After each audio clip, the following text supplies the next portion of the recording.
This video is brought to you by Miniature Market. Thousands of board games, miniatures, and paints, discount prices at miniaturemarket.com.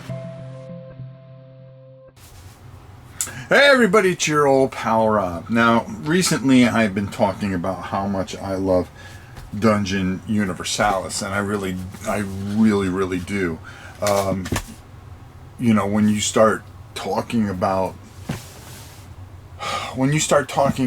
dungeon crawls, as far as I'm concerned, and I'm going to reach over here because I just happen to have it out, because I'm in the middle of taping a bunch of playthroughs that are going to last 3 weeks to a month as I take a little time for myself to kind of reset a little bit.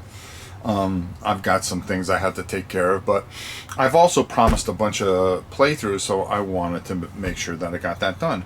And I started pulling out all these games, and particularly Warhammer Quest here, which is historically probably, when you start talking about the greatest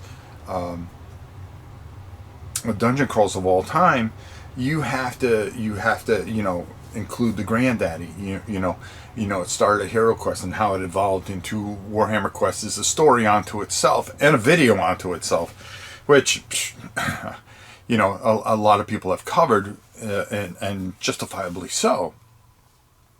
But when you start talking about this day and age, and when you have the technology that you do, and the ability to kind of create unbelievably beautiful sculpts and miniatures, and bring more realism to the forefront,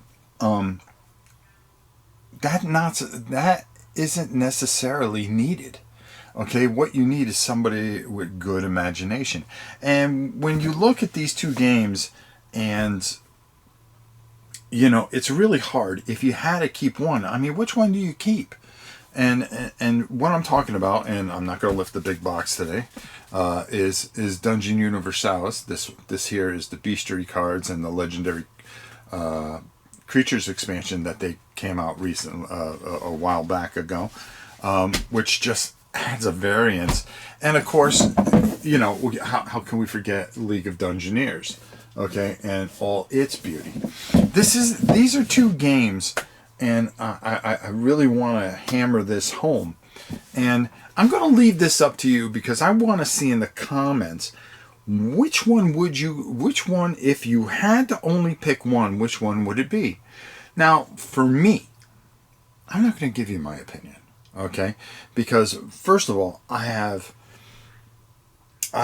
such a connection with both these games that I don't know if I can make that decision. I really don't think I could. What Oscar's done, what Michael's done, has really transcend the overpriced, the over insane. I mean, don't get me wrong; these are up there. But what you have are a couple of games that just take things to a different level, and kind of do a little bit different, do things a little bit different. And what I mean by that is, Dungeon Universalis, you don't get those gimmies, okay? Well, you're going to climb a rope up 10 feet. Well, you're going to have to make sure that you can do that. And it's that little attention to detail that really sets the sandbox experience of Dungeon Universalis aside, because nothing is for free. Where you have this wonderful experience with League of Dungeoneers, that there is just, it's so smooth and smart. Now, Dungeon Universalis, the first rule book was really tough to get through, and that was only because of language. Okay, Oscar really put his heart and soul into this, and I love him for it. I really do. This is a great man, and the things that these two men have created, okay, do not. They get the love that, but I think they deserve a historical place, believe it or not, if that's the way to put it, is that they have shown that you can put, and we could say this about Martin Knight with D100. We could say this with Andrea and Four Against Darkness. But, with Michael and Oscar, what they have done, how they have taken things to a different level, where they're, for the longest times, okay, the big companies were putting out these big dungeon crawls with 55 expansions, okay, attached to them, and it was overwhelming. You would end up with these huge, massive Kickstarters that you're paying $600-700 for, okay, and you'll never get through it because the game, even though it was beautiful with all the miniatures and things like that and all the extras that you can get, it lacked the substance that these two individuals were able to create with League of Dungeoneers and Dungeon Universalis. And that's why I'm so high on both these games, okay? When I said, can Universalis be the best one ever? I really believe that. But, we cannot gloss over League of Dungeoneers and what has been done there. The more I play both these, the more they they just keep levitating for me. It's just like Warhammer Quest, which you're going to see a video later in the week or towards the end of the week, where I'm talking about something that is very personal to me, is some stuff that I was able to find to enhance this. This is one of my all-time favorite games. But then you have these two wonderful experiences, Dungeon Universalis and League of Dungeoneers, and where does that take us? Have they set the benchmark going forward, in my mind? Okay, listen, this is not a dungeon channel, okay? This is not an RPG channel. This is a all kinds of channel. So my opinion, you can only take with a grain of salt, okay? I leave that to the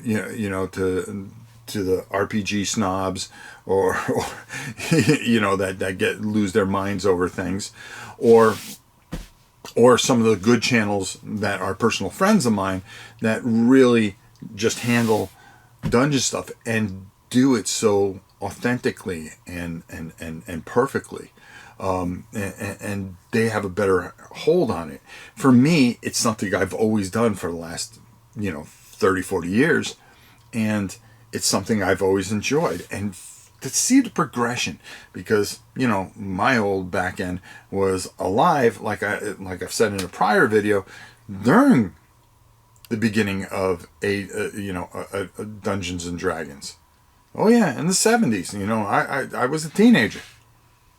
I was just barely a teenager, and the magic of that, and how that progressed, and then all these games that start coming out to kind of really hit home all this stuff, okay, all the way to today, where I can sit here and I have games on my shelf right now, okay, dungeon crawls, that I go, and they have, and you look at those miniatures, you want to paint them, you want to do this and that and the other, and they're beautiful, but they lack substance. They really do. The more you put into it, it seems, if you don't have the really good rule set and the great story, then what are you telling? What are you telling? And that's what these two games, and that's why I'm so high on both these games. And somebody had posed a question and the reason for this video is, hey Rob, if you had to pick one, which one would it be? And you know what? I want to see what you say. That's what I want to see. And I'm going to look at all the comments, and we're going to talk about it, and maybe even I'll put up a poll after the video goes up for a while. But which one do you take? Which one, if you had to keep one,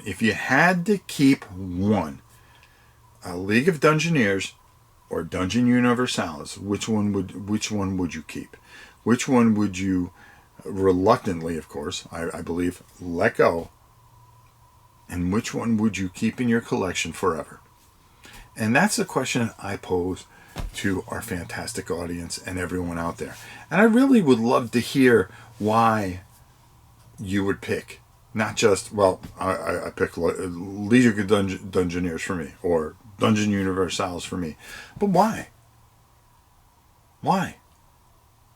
What do these beautiful, wonderful experiences do to separate themselves that you would be able to pick one of them? For me, I ain't saying, because I don't even think I can answer it correctly, and I don't even think I can give you an answer. It's not a cop-out. I'm really wondering, because, when I made my Dungeon Universalis video, okay, a lot of people brought up, hey, how do you compare it to League of Dungeoneers? And it's on the same level. And I really feel that way. But when somebody posed that question, I said, something, that's an interesting video. And I wanted to pose the question out there. Which one would you have to pick if you could only keep one? So, as always, put it in the comment. Make sure you check out Rob's Tabletop Market. We got a ton of stuff up for sale. That is in the description. You can pick one of the items and email me at noahprime860@hotmail.com and just buy it. It's as simple as that. Or make a best offer, whichever one works for you. Until next time, my dear friends, it is your old pal Rob saying, we'll see you soon, everybody. And I can't wait to see what you say about both these fantastic, wonderful experiences. And we have plenty to cover as I am doing playthroughs for my little mini vacation away from the channel and taping all of it. So during that time, you guys are seeing nothing but playthroughs on all the things that I promised I was going to do a playthrough. Yeah, so doing it the right way, folks. Until next time, it's your old pal Rob. We'll see you soon, everybody.